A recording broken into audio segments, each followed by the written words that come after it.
The Reverend Tanya Lopez serves as senior pastor of Downey Memorial Christian Church. She's been involved in church leadership at the local, regional, and national levels within her denomination, the Christian Church Disciples of Christ. She has a background in psychology and education. She earned her BA in psychology from Cal State Fullerton and was an early childhood educator prior to transitioning into vocational ministry full-time. She earned her master's in divinity from Claremont School of Theology and was ordained into Christian ministry in 2022. One of Pastor Tanya's greatest joys is empowering others, especially women, to live their faith authentically in new and relevant ways. Journeying with people and discovering ways to connect more deeply with God, each other, and to their communities is her greatest passion. She's a proud first-generation bilingual daughter of immigrants. She sees herself as a bridge to help bring communities and generations together.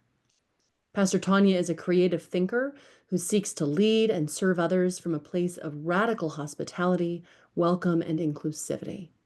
She believes that faith and justice cannot be separate, and that passion for justice is part of all she does in her ministry work and personal life. Pastor Tanya, we are honored and delighted to have you as our guest speaker for this month's CEL meeting. Thank you so much for being here. I'll turn it over to you. Thank you so much for having me, and what a joy and blessing it is to be with the church. Thank you for being here. Thank you for setting aside this time. I do see some faces that I recognize and many that I don't, and that's actually something that is exciting to me because that just means that I'm getting to extend my own network of care and my own network of just collaborators and justice workers. So thank you so much for having me. Um, I want to start with just sharing that this work is like Reverend Lauren and Reverend Stephen have been sharing, is not for the faint of heart, but it is at the core of who we are as people with a call.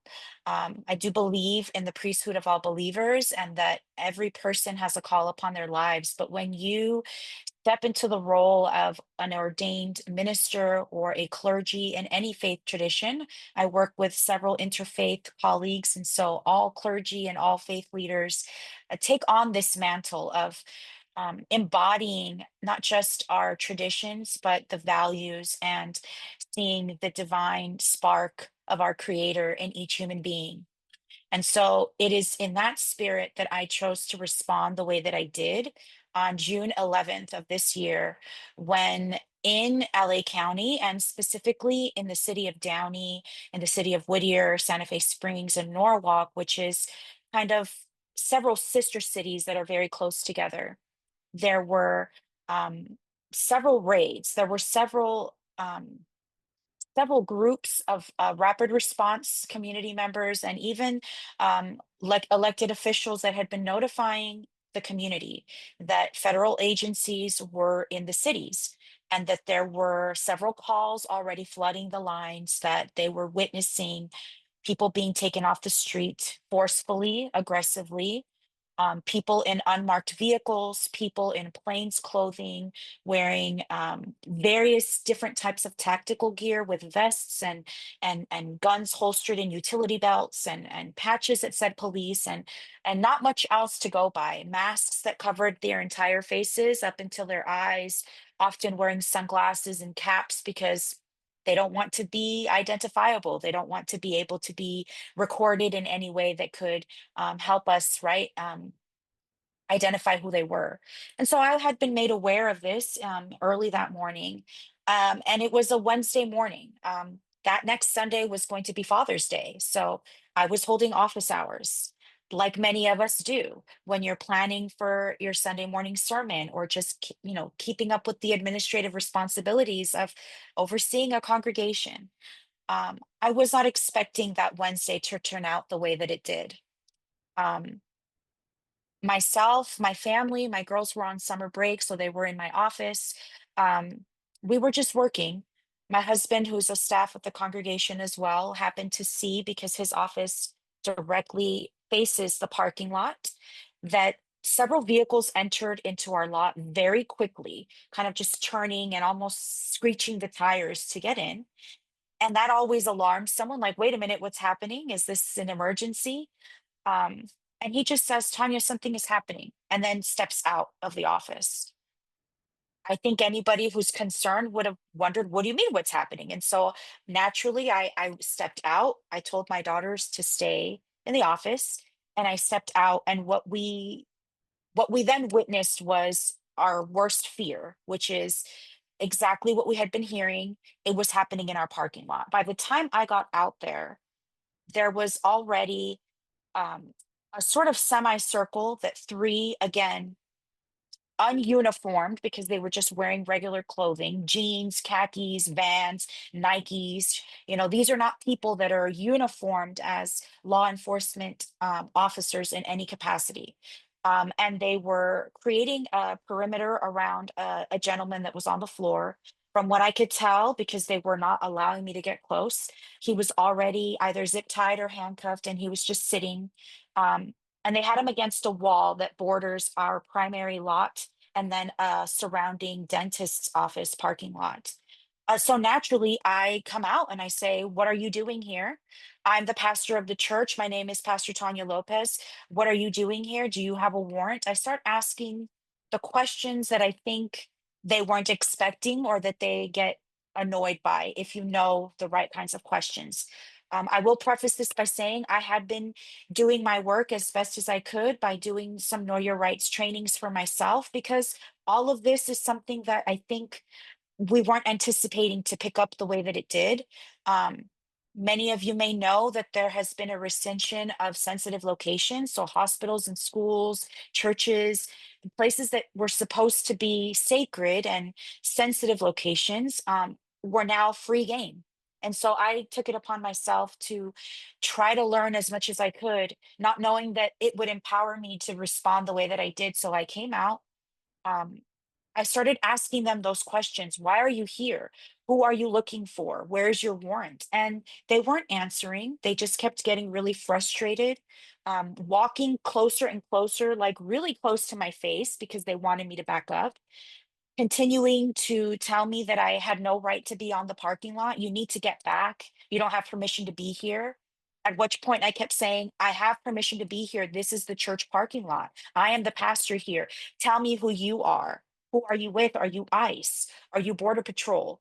And they just kept pointing to their vests over their shirts, which had iron on black patches. And I say iron on because that's literally what they were. They looked like any kind of patch that you can iron on that said police, and it was just black. And they just kept saying, and I said, this is what I told them. That's not a uniform. That's doesn't mean you're the police. Anybody can buy that off of Amazon or anywhere.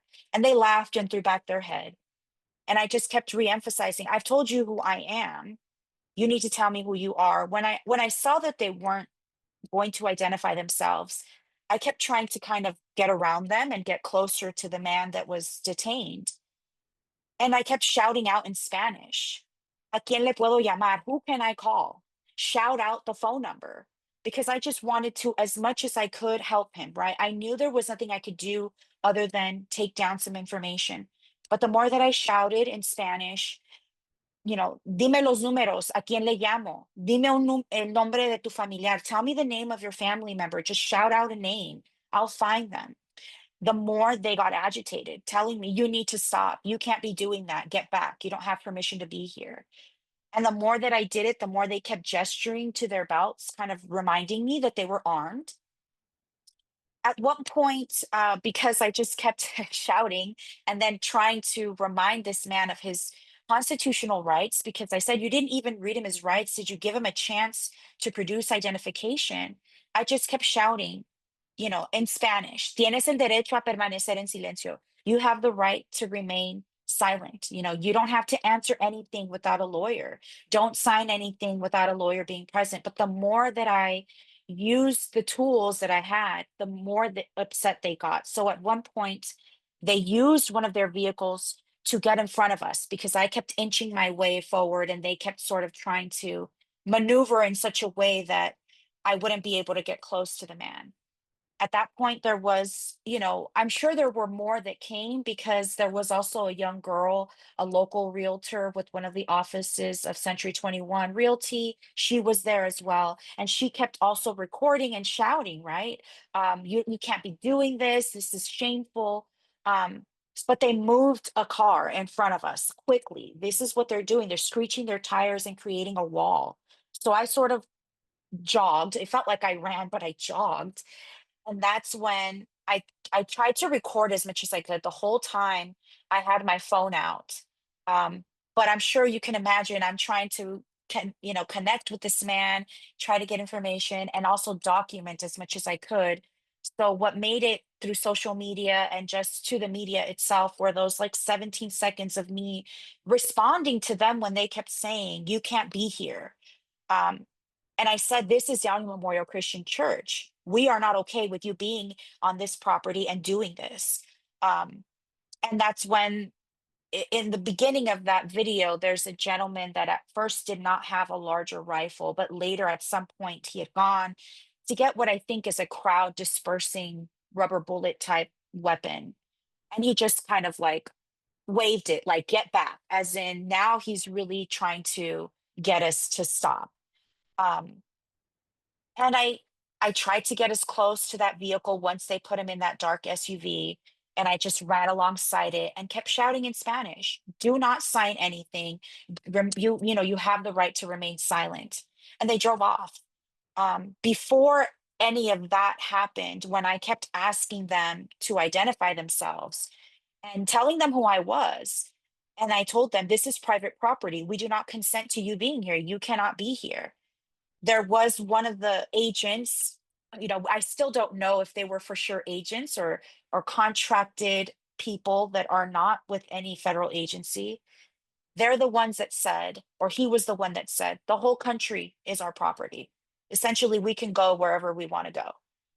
Um, and I just was shocked, right? And this is, as a person who is trying to remain calm, and on the inside I'm just getting more and more angry and upset, but also recognizing that I wanted to try to get in contact with this man and let him know, "You're not alone, we're witnessing this." So I did run alongside that vehicle as much as I could. And I rounded the corner to see which way they were going. And that alerted to other neighbors who then came out and asked what happened. And then a press conference was called because the rapid response network of the city of Whittier and other surrounding cities had heard that there were raids. And then they heard me asking the right kinds of questions, and they contacted one another and convened a press conference that helped the story get as far as it did. Um, I do want to stress that no one ever really knows how one is going to respond to these types of actions. Um, I can't explain. And I've been asked, "Were you scared? Why didn't you just record from afar? What compelled you to just keep going?" All I can say is, in that moment, um, I thought of, what if that were somebody of my family? What if that were a member of my congregation? And there was nobody there. It was a Wednesday afternoon, a little bit after 12. Why are you being this excessive with, three unmarked vehicles, at least six men? Why this much for one person? And so I thought, if I had not come out, if we had not come out, this person would have been completely disappeared. In fact, they are. We've not been able to track him down, unfortunately. I've not been able to hear if the family heard of anything. And even when you do get information, which is the incredibly frustrating part, when they do tell you, "Call my wife," or "Call my sister, here's the number," they move them from place to place. They take them to the detention center in downtown Los Angeles at the federal building. They keep them there for a few hours. And then they intentionally move them from place to place, from county to county, until they can get them to Louisiana or to Texas, because they are not letting them have access to their family or to legal representation. And they disappear from the system. They often can't be found in the immigration tracking system of like people as they're being processed in. And so this is what I think compels me to do the work, and it's what probably compelled me in that moment is in the back of my head hearing the realities of what our immigrant siblings are going through. Um, I am a daughter of immigrants myself, so for me, this is very personal. I was like, how can I not respond in such a way that would, you know, let my community know that a person of faith is here, not just witnessing, but with everything that I can in that moment, I'm going to try, even if it means distracting, even if it means delaying, so that, you know, more, more community members can show up so that others can observe and we can get more footage, whatever it takes in that moment. I was willing to do that. And so that is how I chose to respond in love in that moment. Um, and the story has thankfully been able to be shared in other spaces. Most recently, I was asked, in addition to being with you, which thank you so much for this opportunity, I was asked to fly out to DC to be with the Poor People's Campaign, to be with Repairers of the Breach, to speak with Reverend Dr. William Barber on the grotesque, hideous, monstrous bill that got passed, which again allocated billions of dollars to ICE and cut immeasurable amounts of safety networks for people with SNAP benefits and Medicaid and all of these things that we know are going to cost lives. I had the opportunity to be a testifier again because I chose to use what I think many of us at times forget is the most powerful thing we have, which is our voice. Part of, I think, our responsibility as clergy and as people of faith and leaders is to use our platforms, is to use what we have been given, whether it's a small congregation of 15 or a larger congregation, whether it's in Bible study, during your sermon, as you talk about what it means to embody your faith, or within the community as you go to the city council meetings and bring the invocation, right? It's about using every moment to show up and to embody the gospel, the good news. And so I've been given other opportunities to participate in public actions. I'm very connected to my own local rapid response uh, group of clergy that are with the Clergy United for Economic Justice in LA County, CLUE. There are other groups called LA Voice. And will be others that you will get to learn about in your own communities that are doing this work already, and if not, that you can maybe collaborate with to start some of this work if it's not being done in a more direct way.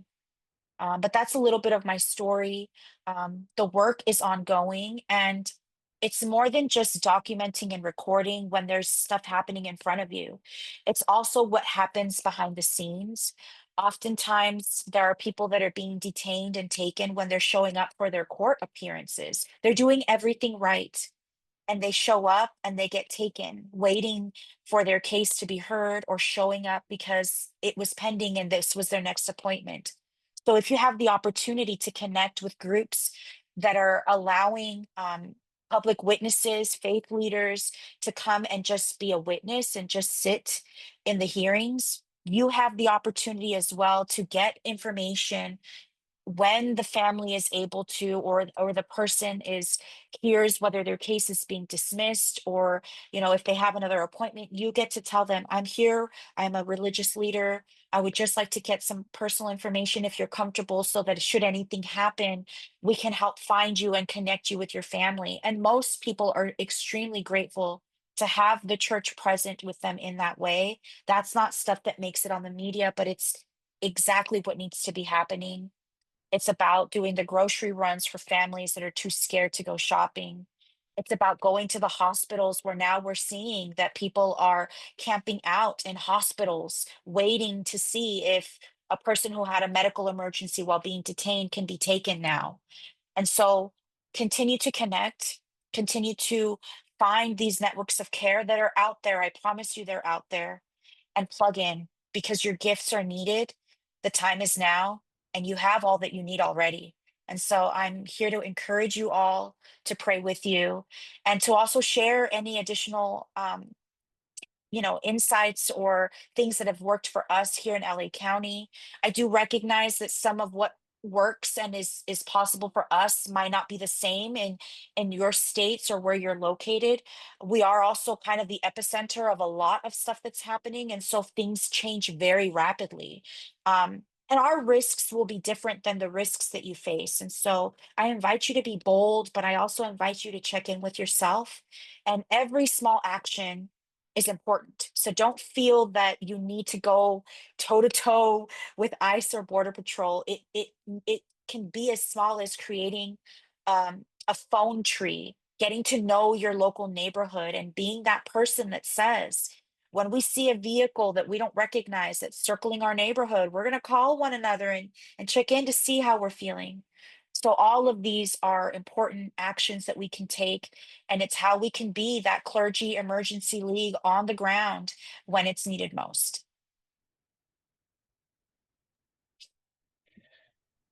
Thank you so very much, Pastor Lopez. We applaud your courage, and on behalf of all of us on this call and those who will watch this afterwards, well done, God's good and faithful servant. And I also appreciate you lifting up all the different ways that we can get involved. I would love, before we go into the breakout rooms, if you could just tell us a little bit of how your community is doing today in the month and a half or so since this has happened. My understanding is that approximately 50% of your congregation are in immigrant communities, and I'm Mhm. sure this has been a traumatic thing, not just for you and obviously the gentleman who has disappeared, whom we keep in our prayers, but also your congregation. So, to the extent that you're comfortable sharing with us, we'd love to know how are y'all doing?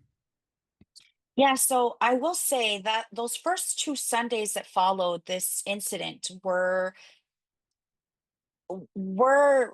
places that we found ourselves in, quite frankly, yes, in fear. People were scared.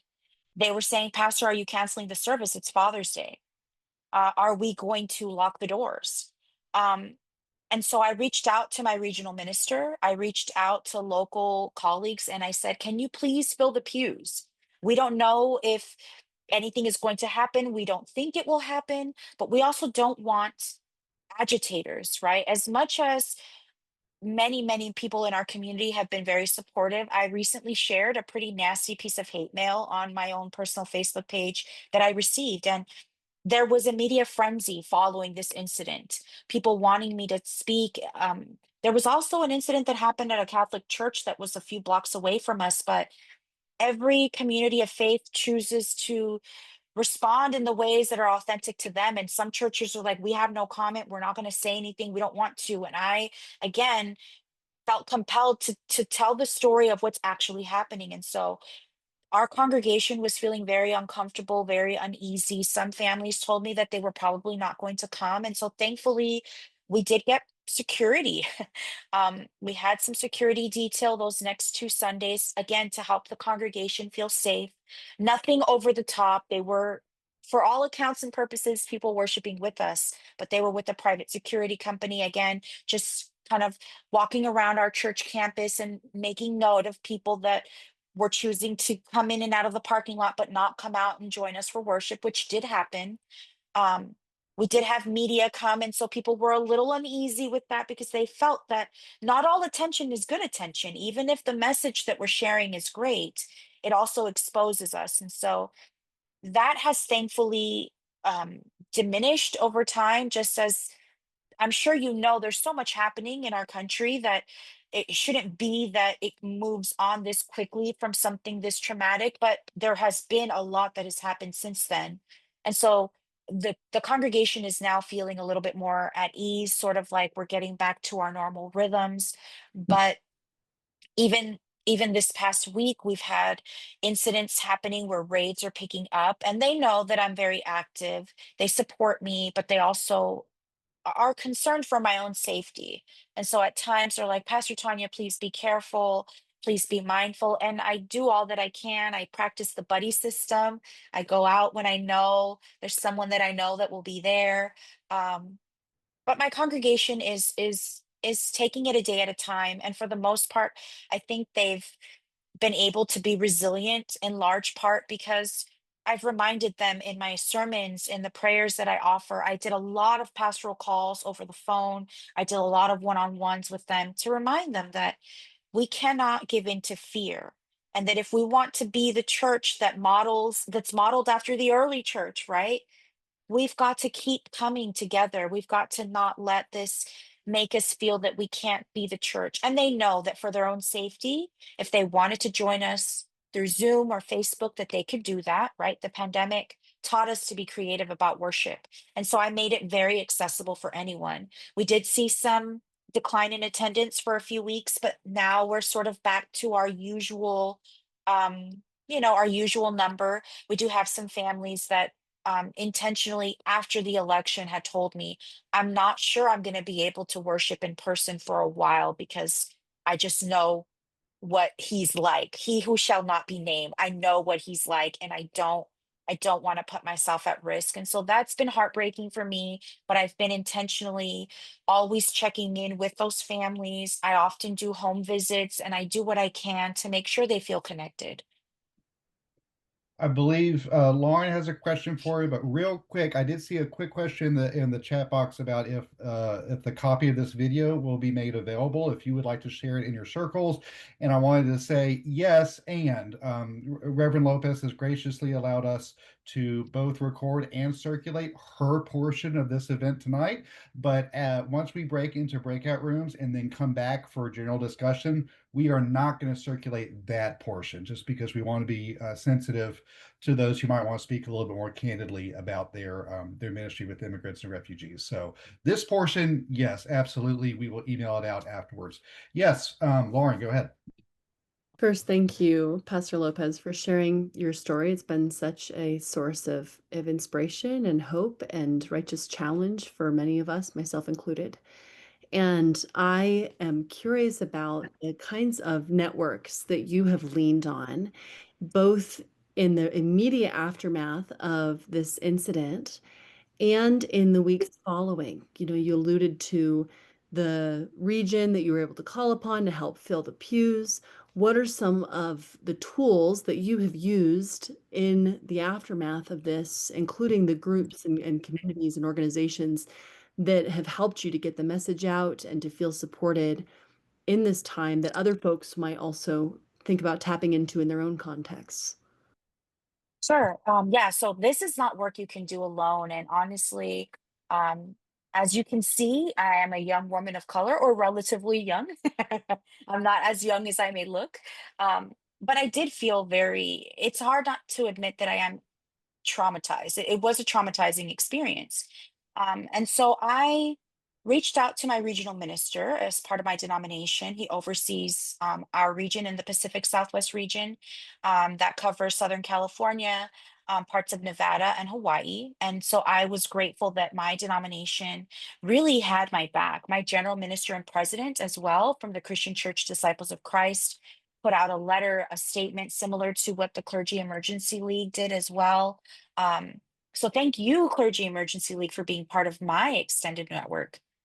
My seminarian cohorts, the people that have been my friends and that have sort of kept in touch with me when I was in school, they were very quick to respond. They came to the church. Sister congregations in my area, some of which are part of my denomination, others are not. They were just other non-denominational churches that saw and came out to the press conference and said, "We want to worship with you." And I said, "Please do." So that was a great way to kind of be intentionally ecumenical, but also like, why haven't we connected more intentionally? It shouldn't have been something like this, but I was also grateful that they responded in that way. And then again, um, I got connected early on to different networks of interfaith and ecumenical um, colleagues and just people that are doing this work. So there are groups that work specifically in immigrant rights. Those are nonprofit organizations, people and leaders that got to know me just from coming out to their workshops, from coming out to the trainings and just trying to be prepared, adding to my own toolkit. They heard and they said, "Oh my gosh, I can't believe that happened. I'm going to come out." And so organically, that network of care has kind of continued to kind of blossom. because as stuff has happened in their communities or near their districts or the areas where they serve, I have also come out. Um, I've also called upon literally family, friends, and neighbors, right, in the areas, and people that I stayed connected with through Facebook or Instagram that knew me from high school. I mean, it's really, this is the time where you really do call upon your village. And if they share the word, if they say, this is somebody that I grew up with, I can't believe this is happening in our neighborhoods, it helps to spread awareness because there is a rampant desire of the administration to minimize and to tailspin this around that, like, no, that's not what's happening, or no, there's no racial profiling. Absolutely not. Everything we're doing is legal and we always present these warrants. It is not. That is why there was a temporary restraining order that was upheld in our state that we were able to win. I will also say the ACLU in Southern California reached out and other organizations. And so collaborating with people that were already doing the work that said, would you be willing to provide a statement? Would you be willing to be added to this list of plaintiffs? Open yourself up to working with your local elected officials, with all of these different groups that are doing the work in different ways. And so those are some of the ways that I've sort of opened myself up to receive support, but also to engage in the work more directly. And as we do that, I am going to kick off our Q&A with Pastor Tanya with a couple of questions, and then we'll open up the space to others who may have questions for our guest. Early in your sharing, Pastor Tanya, Reverend Leah, one of our CEL co-founders, shared that it was so apparent that you embody the saying, rise to the level of your training, that when in crisis, we rise to the level of our training. And so I'm curious if you would share with us some of the training that really equipped you to meet the moment that you found yourself in the church parking lot. Thank you. So I had done a couple of Know Your Rights trainings, especially after the rescission of the sensitive locations was announced. Um, Very quickly, the groups that I was connected with were getting information out to clergy. Here's what we know right now. Here's what you need to know for your congregation. And so I had those questions in my back pocket, right? That you do have the right to ask federal agents to identify themselves. You have the right to ask them why they're there. Who are they looking for? You have the right to ask to look at a warrant if they will present one. And I also was given slides and presentations on how to identify the difference between an administrative warrant, which is something that ICE will internally or the Department of Homeland Security will create, versus a judicial warrant that needs to be signed by a judge with all the information pertaining to the individual that they have a warrant for being completely correct and accurate. So let's say they do have a judicial warrant and it's signed by the judge, but the name is incorrect or anything else on there is incorrect, it's invalid. And so, again, paying attention to those resources and those worksheets that you can just kind of read and know the right kinds of questions. Um, I also informed myself on what I could legally do as an observer. Um, I actually got the office of the governor reach out to me when they caught wind of the story. And so, through local elected officials and then representatives in our area, they got a hold of Governor Newsom's office and he reached out. He FaceTimed with me and they sent me, basically saying that I had all the tools that I needed and he applauded my response. And so we do have the right to observe and to document in any public space.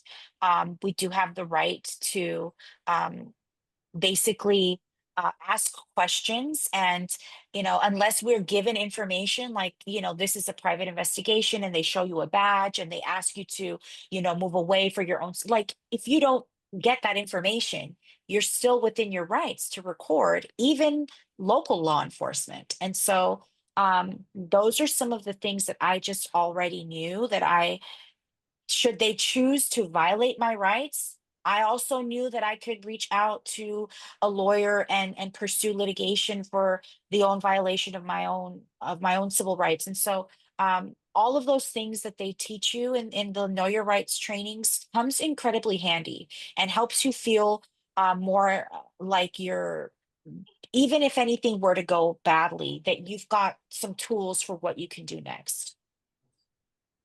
Thank you. One of the questions that was just posed in the chat, and then we also saw in our we asked folks in advance if they had questions for you. And one of the ones that came up pretty consistently was around civil disobedience and disruption and generally how to escalate. And so the question that was just posed in the chat was about the fact that the individual, or the comment was that the individual was still disappeared. And so I wonder, it's obviously unique to everyone's situation and context and the incidents as these play out. But what are some of the considerations folks should be making in addition to training about the ways that they might escalate the pressure that they're applying in these situations, the ways that they might further disrupt, in addition to recording and doing what a legal observer is allowed to do? Yeah, so I think that's kind of a unique question where you need to assess your own level of risk tolerance as well. I know I'm loud. I know that I can raise my voice and cause disruption and call attention.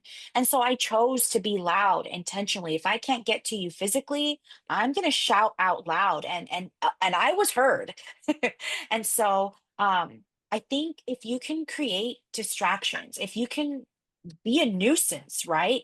Keep asking them questions, but assess your own level of risk tolerance. I do also want to emphasize some of us are more privileged than others. I also know I'm a woman of color, and so I wasn't going to push it further than I felt comfortable because I also don't want to be accused of interfering. You have to find this good balance between I'm doing everything within my rights to observe, to document, and to also ask questions without getting too close. So there is, I think it's 10 feet or so that you can't really keep proceeding. Now I wasn't even like at that point getting aggressive. I don't know if what I was doing is considered aggressive. You can hear my voice in the recording if you were able to see the video that circulated social media.